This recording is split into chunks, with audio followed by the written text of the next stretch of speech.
Magandang gabi ho sa inyong lahat. Magandang gabi sa mga supporters ng Duterte. 10 na lang tayo. 10 na lang. Nasubukan na natin sila Wala namang ginawa Pang-aapi lang nga, di ba? Saan ba ako mag-umpisa, ma'am? Parang gulong-gulo ang isip ko. Hindi ko alam saan mag-umpisa. So, since si Pastor Kibuloy nag-invite sa akin dito, gusto nyo makarinig ng kwento? Okay. Alam nyo, hindi pa pinapanganak si Veronica. Veronica is 21 years old. So, nurse ako Nagtapos ako ng nursing dito sa Pilipinas. Gusto ko sumubok sa Amerika. So, nagpunta ako doon. Challenge ko yung board exam, nursing licensure board exam ng nursing doon sa Amerika. Tapos, ano ba nangyari? Doon, wala akong matirahan. Doon ako pinatira nila pastor sa bahay nila. Ang ginawa ko doon, mag-review lang, aral ng aral. Sabi ko, kasi pag hindi ako nag-aral, hindi ko ito maipasamahal ang bayad. So, aral na ako ng aral, doon ako nag-aral. Alam mo, doon ko na-experience, alas 4 ng madaling araw, gising na sila, nagpe-praise and worship na sila. Tapos, bago matulog sa gabi, mga after dinner, ganun din, nagba-Bible reading, tapos praise and worship. So, nakita ko rin sa kanila, yung ginagawa nila sa mga lahat ng members. Ma'am at sir, ang ginagawa nila, tinuturuan nila paano maging mabuting tao, paano magtrabaho, paano mag-contribute. I mean, kung meron kang talent, i-develop yung talent mo. Kagaya nung nandun sa yung nandun sa Hague, si Anton, saka ko lang nalaman, hindi pala yun siya reporter o newscaster. Ministro pala yun. Kaya yun nung nandun ako, sabi ko, hindi kailangan every time before mag-start yung gathering namin, gusto ko may prayer. So sabi ko kay Anton, mahanap ka na ng kahit sino ang mag-lead. Tapos siya ang nag-lead. Surprise ako dun sa first month anniversary, April 11, di ba, nandun, may maraming mga Pilipino doon. Nag-gathering, nagkukwentuhan, tapos yun na nga, bago nag-umpisa, dasal. So, yan ang ko, walang kriminal sa grupo ng KOJC. Walang kriminal dyan. Tinuturuan lahat magtrabaho. Tsaka, Bible-based yan. Nag-aaral yan sila ng Biblia. Kumakanta lang yan sila ng mga Christian song. Naalala ko nga nung birthday ni Pastor. Alam mo ba, imbis na invited kami noon presidente pa siya noon, nung pinakalas na birthday ni Pastor. Imbis na kumanta ng yung mga worldly song, si Pastor hindi mo talaga mapakanta ng worldly song. Hindi mo pa mapakanta ng Killing Me Softly yan. Hindi mo pakanta ng Frank Sinatra yan. Ang kinakanta niyan, puro lang Christian song. So, ganun si Pastor. Tsaka, ang pagkakakilala ko kay Pastor, mabuting tao si Pastor. Wala nga kaso di ba? Walang kaso. Ano nangyari nung Naalala ko nga nung nagkagulo na noon kila Pastor, doon sa Davao, sinulong na yung lugar nila, may nagtanong sa akin, na kaibigan namin, sabi niya, merong ano daw yung baka ma-freeze daw yung yung bank account ko. Sabi ko, wala naman kaming business transaction nila, Pastor. Alam mo, pag pumupunta kami sa kanila, iniimbitan nila kami sa kanila, nandun lang kami para kumain. masarap sila magluto ng pagkain. Pinapakain lang nila kami, hindi nga kami pinapabayad. Kasali yung mga bodyguard doon. Sabi ko ganon. Saka kami kasi, pagka gusto magdagat ng anak ko, nangihiram lang ako, tinatawagan ko lang sila, pastor. Sabi ko, pastor, pwede kami punta doon sa ano ninyo?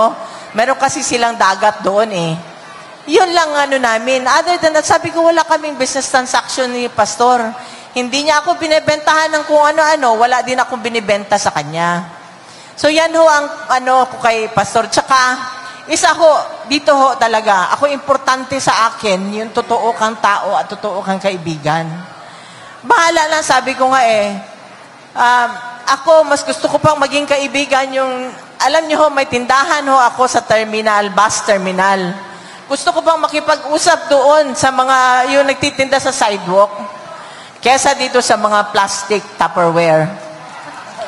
So, mas gusto ko makausap yun, makihalubilo sa kanila, kesa sa mga ganong klaseng tao. So,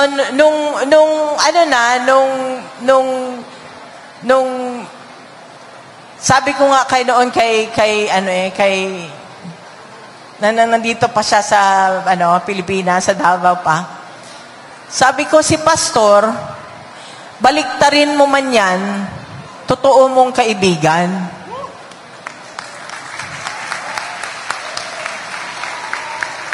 Inoferan man siya ng pera, hindi mo nila kayang bilihin. Totoo mong kaibigan. Kinulong na nila, kaibigan mo pa rin.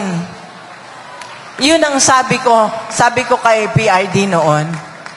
So, yan ho, diyan nyo na ho makita kung anong klaseng tao yung bang hindi ka lang mabuti porket habang nasa baba ka pa. Makita mo yung totoong pag-uugali ng tao pagkat nandun na siya sa taas na. Nag-iiba ho ang ugali. Alam niyo ho, nung nanalo siyang presidente, grabe ang dasal ko. Sabi ko, Panginoon, help me to be humble. Kasi ayaw ko ayaw ko yung madala ko. Kaya, I stick to my old friends. Hindi ako, marami yun noon na nag-iimbita porket naging presidente na siya, si ganito, ayaw ko na lang bagitin. Diba? Ayaw ko na lang bagitin, pero nag-iimbita. Hindi ho ako ganon na tao. Kaya nagtatago ako kasi ayaw kong maimbita sa kung saan-saan na ayaw kong puntahan. Ayaw kong makipagplastikan. Buti pa dito. Alam ko, totoo yung kaharap ko. Diba? Buti pa to. Palakpak. Pag sinabi mo, pangit ka, Hanilet. Sasabihin nyo, di ba? Ayaw ko ng bahala na yung hindi, ang karamihan ngayon, ma'am, nung panahon ni former president, nakapuntot. Bigla ka na lang magulak. Kaibigan ba namin to? Bakit biglang nandyan na lang, di ba? Ngayon, ma'am, wala na sila, ma'am. Okay lang, ganun talaga. Wala na. Okay lang yung wala na. Ang problema, gawaan ka pa talaga ng masama. Kagaya ng ginawa nila ngayon kay former president. Alam mo, ma'am, hanggang ngayon para sa akin parang bangungot. Kasi kidnapping talaga yun eh. Hindi ko akalain na pwede ka palang tanggalin, ilipad ng ibang bansa na wala kang passport. Kasi nung time na yon, miski nagaling kami sa Hong Kong, yung yaya ni Kitty yan na yaya ni Mira ngayon, that means 21 years na siya sa amin. Sabi ko, kasi ilang araw ng absent, binook ko na yung flight nun pabalik ng Davao. So, ibang gamit namin, dinala na niya. So, kaya nung nagtaka ako, sabi ko, nung nandun kami sa Villamor, ma'am, paikot-ikot ako. Ako ang lumalabas eh. Natulog na lang si PRD noon kasi maaga yung flight namin. Natulog siya doon sa sofa. Nakita niyo yung litrato noon, di ba? Sa sofa siya natutulog. Labas ako dito sa exit na to, labas naman ako doon, di ako mapakali. Kasi gusto kong malaman anong mangyayari, ano ba talaga. So yung isang lawyer doon, tinanong ko, Sabi ko, attorney, anong papeles na? Sabi niya, ma'am, ayaw ipapasok ang papeles para document yun na pirmahan niya para madala sa Supreme Court. So, tapos sabi niya, attorney, paano yan? Halika, labas tayo, kunin natin. Tapos sabi niya sa akin, may nagawa ng paraan. Nagawa ng paraan, meron daw kaya pala matagal, kasi ang kapal, ganito kakapal. Hindi ako mapakali, tulog kasi siya Ikot ako dito, nagtaka ako, bakit may eroplanong maingay sa labas? Na umaandar, hanggang umaga yon, magmula pagdating namin doon, hanggang gabi na yon. So, yun, nung napuslit ko, yung napirmahan na niya yung document, di ba kita nyo nang nangyari? From paglabas namin, di ba kitang, wala namang, sino ang hindi nakakita nun? Sino ang hindi nakakita? Lahat, di ba? Napanood nyo lahat, di ba? Di ba? Nasa social media lahat.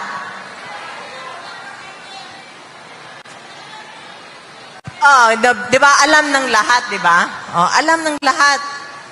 Siguro gago lang yung walang nakaalam ng noon, di ba?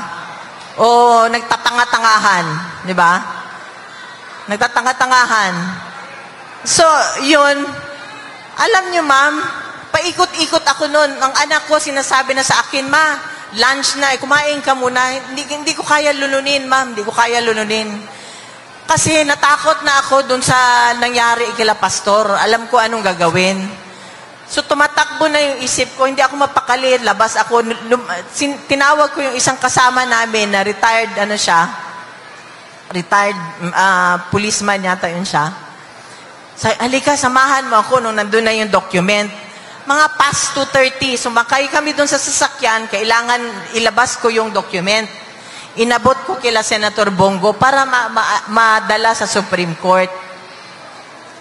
Tapos yun yung nakita nyo sa video na sinasabi ko, notary lang, di ba? Yun, kasi ayaw na nila, sumakay si Senator Bong, ayaw na nila papasukin yung sasakyan.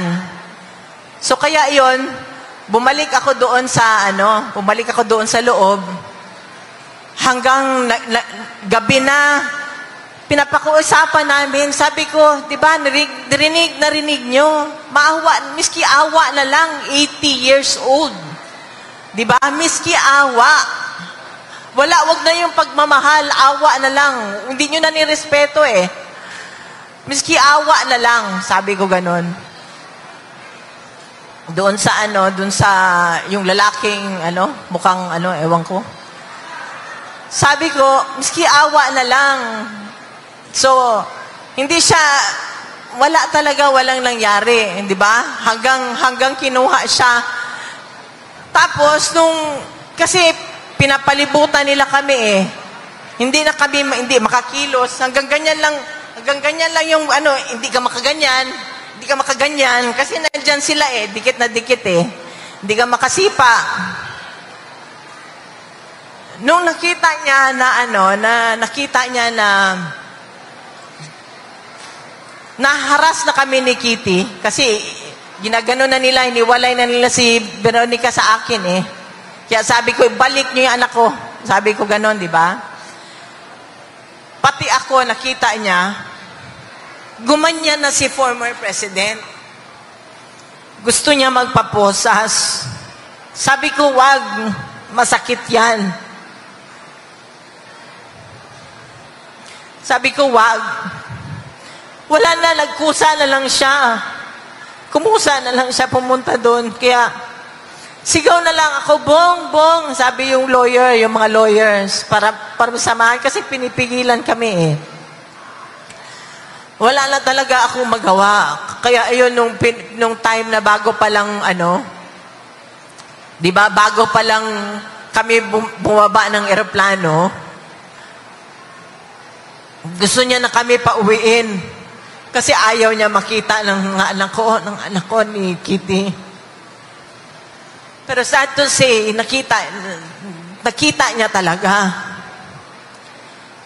So yun, natangay na siya. Biruin mo, ilang oras kami doon? 10 oras ba kami? 10 oras kami, di ba? Tapos, may isang paek-ek. 10 oras kami doon. May dapat ginawa ka, di ba? May dapat nagawa ka. Alam mo yung anak ayaw papasukin. Right yun ang anak eh. Wala na, hindi na miskin, hindi lawyer. May ano ka, may hand ka doon eh. Kasi related sa iyo yung nakaupo. 'Di ba? Pero wala ka ginawa. Maraming lumipas na mga maraming abuses. So, doon na lang sa KOJC, maraming abuso na nangyari doon eh. Alam ko yun eh. 'Di ba? Hinahanap nila doon, nagbungkal na sila ng property doon na hindi kanila. Pero walang ginawa. Ngayon magpa-ek-ek ka. 'Di ba? So yun ang ko. Kasi ang bilin talaga sa akin ni Presidente, sa amin, sabi niya, 10, Duterte. Duterte talaga. So wag niyo hong kalimutan. Maawa kayo sa susunod na henerasyon. Kung ang former president nga kaya nilang gawin ito, wala na eh. Ultimo tayo, wala tayo eh. Ako, contributor ako ng SSA, ng PhilHealth. Wala na, di ba? Wala na eh. Parang walang ibang tao dito sa Pilipinas. Sila lang. Parang ang buhay mo at buhay ko. Buhay na anak mo, baliwala. Di ba? So, kailan tayo? Kailan tayo kikilos, di ba? Parang parang sabi ko nga kanina dun sa kasama ko sa loob, hindi kaya mas mabuti pa sa China, si communist, pwede magsalita. Ngayon magsalita ka lang, kung ano-anong gagawin sa inyo, ang mga vlogger, anong ginagawa? Di ba? Social media, yan ang free, yan ang binigay sa atin. Hindi mo kailangan magbayad sa isang mainstream media para makapagsalita sa social media. Ngayon, pinagbabawal nila yan. Baka sa sunod, paghinga ninyo, bawal na.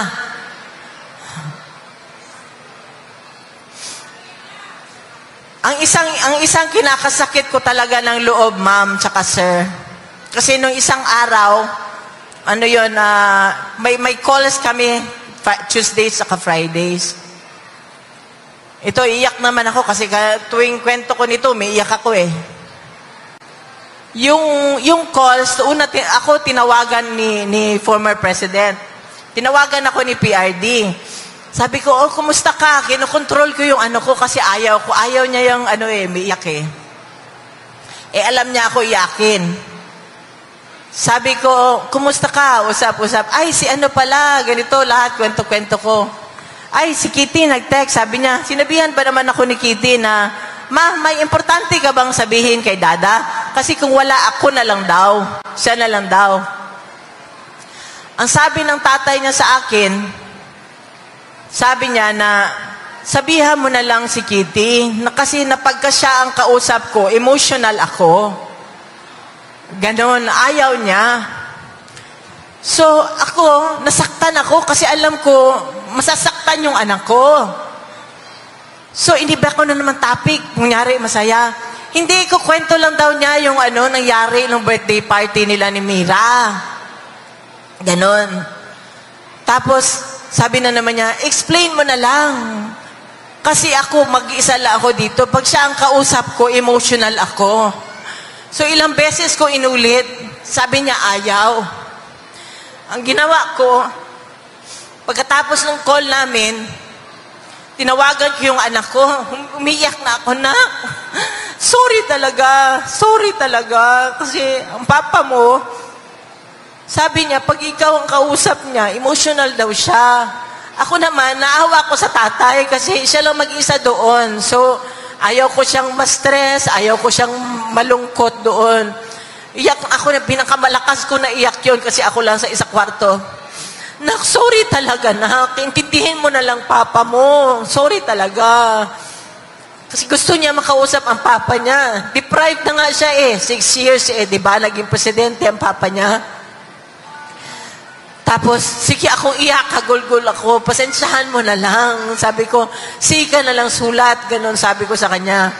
Sige ako apologize sa kanya kasi alam ko nasasaktan siya na kung hindi siya kausapin. Tapos maya-maya sabi niya, ma, sandali lang ma, may tawag ma.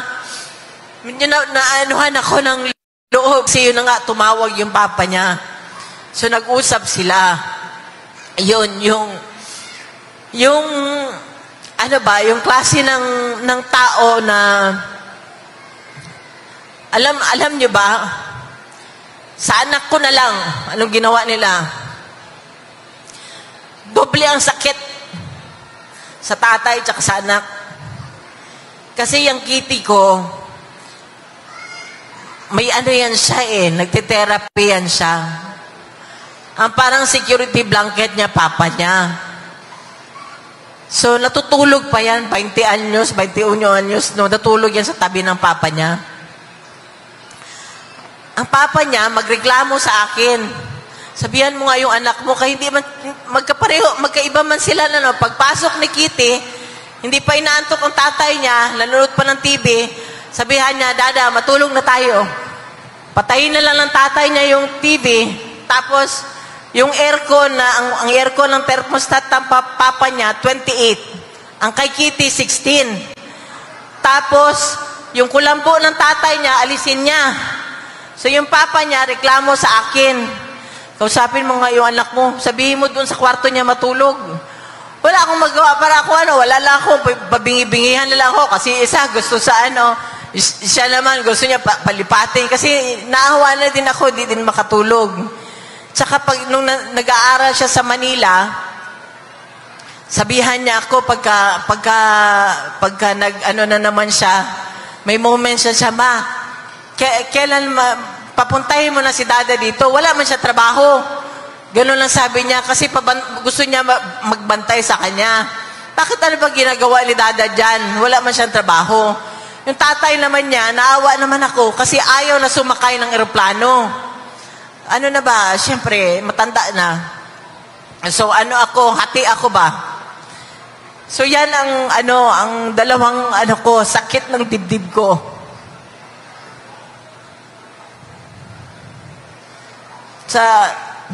Kay former president, tsaka sa anak ko.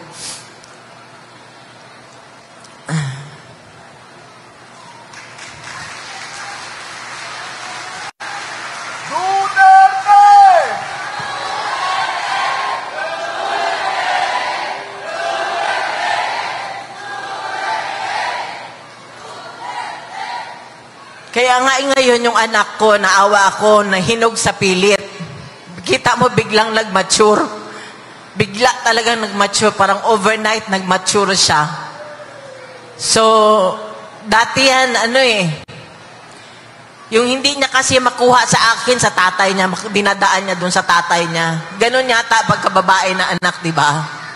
Sa tatay niya, Kaya, minsan yung si Ninong Bong niya, sinabihan na iyak doon iyakan kami ni Senator Bong pagtawag na iyak kasi kilala niya rin iyakan kami sa telepono tapos nung tinext lalo pa siya umiyak nung tinext siya nang sinabihan siya ng anak ko na Ninong ikaw na lang muna ang papa ko kasi wala akong sinabihan niya kasi nga yan yung hindi niya nga ako ang yung disciplinarian ako So, hindi niya makuha sa akin, doon siya sa tatay niya. So, yung presidente siya, ginawa niya lahat, di ba? Gusto niya maging maayos ang pamilya, walang adik sa pamilya. Kasi, ma'am, nung sa Davao, may kapitbahay kami doon, former teacher siya ni Congressman Paulo, Congressman Pulong. Lumapit, mayor pa siya noon, lumapit. Sabi sa kanya, Natatakot daw silang mag-asawa kasi adik yung anak nila. Sila ang nag-aaway pagka kunyari napagalitan, bakit mo pinagalitan? Gising sila buong gabi, adik yung anak nila eh. Takot sila gurgurin eh. Yun ang ano niya. Naalala ko nung pag-ikot namin, halos lahat nun may placard, di ba? Mayor, abiyanan ko, adik. Lahat, di ba, no? Nung naalala nyo, 2016. Alam mo, ako lang talaga ang nag-refuse. Hindi ako nagpakalbo, di ba? Kasi naaway ko siya nun eh. Alam ko kasi magtatrabaho siya eh. Wala siyang pakialam. Wala siyang pakialam kung anong mangyari sa pamilya niya. Basta gagawin niya yung panunumpa niya. Ganon siya na klaseng tao eh. Nanumpa siya eh. Hawak ni Kitty yung Bible. Ganon siya eh. Kaya nung araw-araw na siya umaalis, pinapakain ko siya ng sermon, nagagalit siya. Tuwing kumakain kami bago umalis, sabi ko, pag tumakbo ka, ganyan-ganyan, wala ka ng privacy, ganyan-ganyan, lahat. Ayaw ko talaga nung ano na yun, na tumakbo siya. Pero wala, nung nakita ko na, nung first na sa Cavite, nakita ko na yung ano ng tao eh. Tuwing mag-a-announce siya ng against sa mga drug addict, alam nyo ma'am, kahit saan ako ma'am, tumatayo ako bigla akong napapatalon sa kinauupuan ko. Pag sinabi niya, kayong mga kurap, kasi iniisip ko yung anak ko ang balikan. 12 anyos nang siya nun ma'am eh. Diba? Yun ang ko kasi siya lang yung siya yung minor, walang posisyon sa gobyerno. So yun ang ko, alam ko talaga yung panunumpa niya, gagawin niya talaga. Kaya ayun, lahat ng mga may sakit, ang PGH, magkano ang budget nun? Diba, ang sabi ng doktor nun, kala nila ang 100 billion na budget is one time lang, monthly yun. Napupunta sa mga may sakit kasi alam niya yan eh.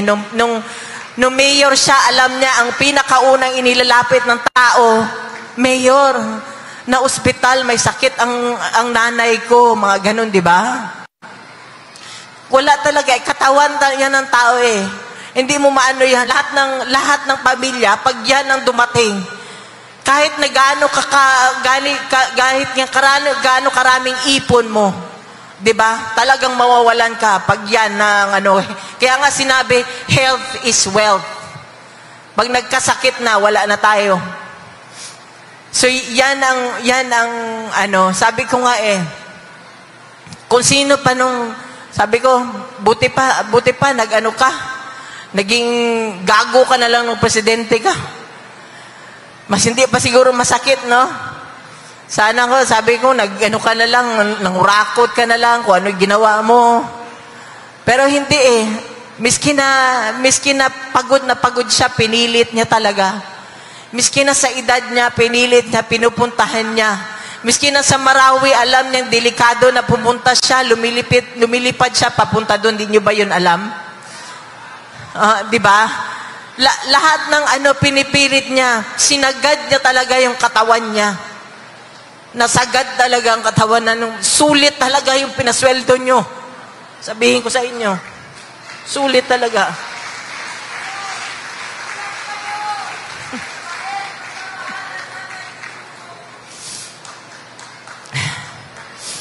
Kaya ngayong May, bantayan natin, ngayong eleksyon, bantayan natin ang boto natin para sa susunod na henerasyon, sa mga kabataan. Sana magtino na tayo, magtanda tayo, maglukluk tayo sa gobyerno na hindi yung pansarili lang ang gagawin, ang magpapa-elect lang dyan pagkatapos ng pansarili na nila ang iisipin nila. Yung totoo, sanang may puso para sa tao. Mahirap po yun eh. Si President Duterte talaga, maibintang nyo na lahat. Babaero, di ba? Pero yan, patriotism, di mo maano yan sa kanya. In fact, pwede ko sabihin pa, mas minahal pa niya kayo, ang bansa, kaysa sa amin. Kasi hindi niya inantala ang sa family. Hindi niya inantala na makidnap ba o maano ba ang pamilya. Salamat, ma'am. Salamat.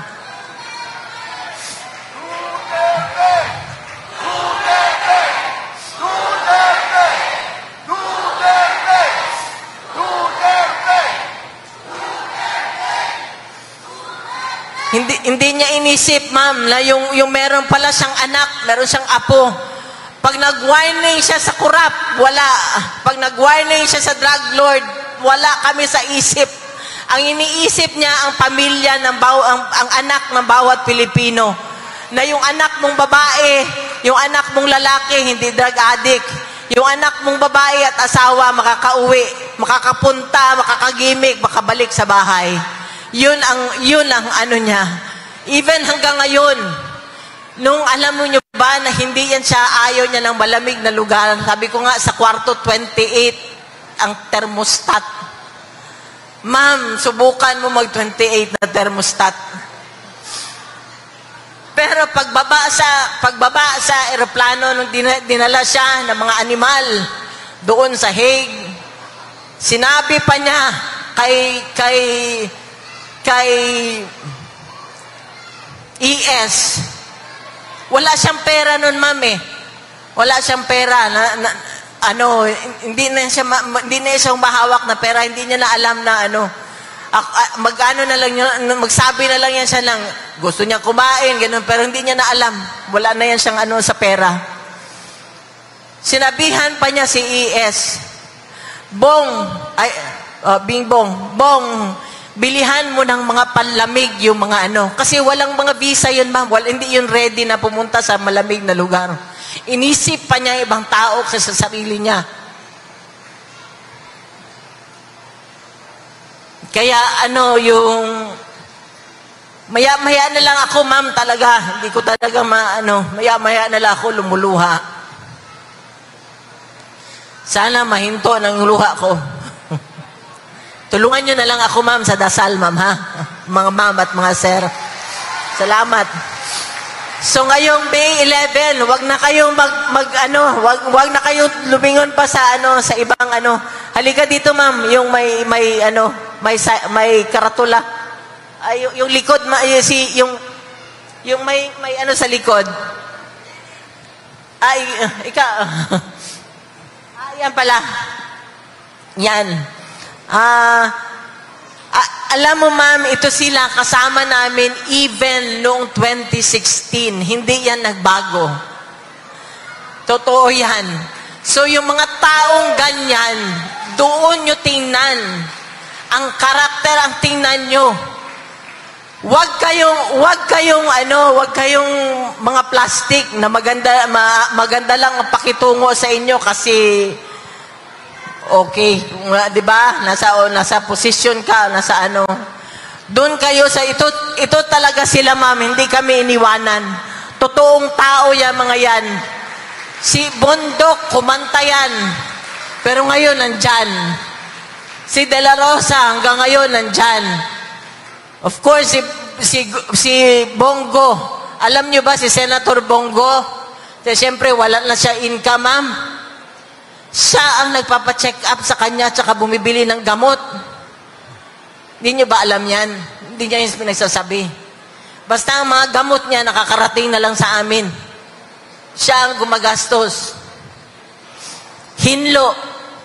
Nasa amin na yan, ma'am, 2016. Totoong tao.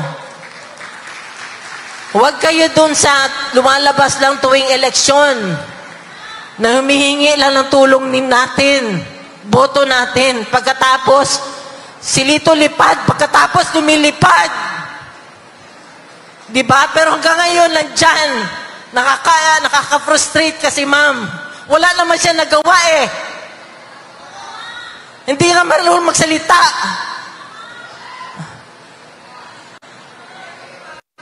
Lambino, nandyan na yan. Senator Marcoleta, nakita ninyo. Pastor Kibuloy, kinulong man nila. Binitay nila. Wala, hindi bumaliktad. Hindi napibili ng pera. Rodriguez, kita mo anong ginawa. Hindi niya matiis. Hindi niya kayang sabayan ng kalokohan. Doon tayo, ma'am. Hindi yung alam mo ng kalokohan, alam mo ng illegal, hindi sumasabay ka pa rin sa kanila. Ibig sabihin, walang prinsipyo. Huwag na tayo doon sa walang prinsipyo. Of course, is Ipe Salvador. Sabihin ko sa inyo, ma'am, matino na tao yan. Nandyan yan siya. Parati namin kasama. Whether sa anong panahon, hindi pa, mayor pa lang siya, kasama na namin yan. Hindi mo kailangan bigyan, hindi mo kailangan amuin or anong gawain mo para sumama. Wala, yun talagang, ang nanaig talaga is kaibigan. Yun ang nanaig sa kanya. Of course, si Dr. Mata, taga Davao din yan. Woo! So sana ma'am, bigyan natin ng tsansa. Total, yes. Yung mga nandyan ngayon, ang tatagal na eh. Woo! Matatagal na, masyado nang matagal. Woo! Sobra na sa institusyon. Apo na nga nila, parang sa panahon pa ng lolo ko pa yata yung iba dyan eh. Subukan natin, ma'am. Subukan natin. So, magandang gabi po sa inyong lahat at marami pong salamat. Mabuhay ang Pilipinas at mabuhay ang Pilipino. God save the Philippines. Pagdasalo natin ang Pilipinas. Dasal ang ating sandata ngayon. Dasal ang ating kailangan. Salamat po. Duterte! Duterte! Duterte! Bring him home! Bring him home!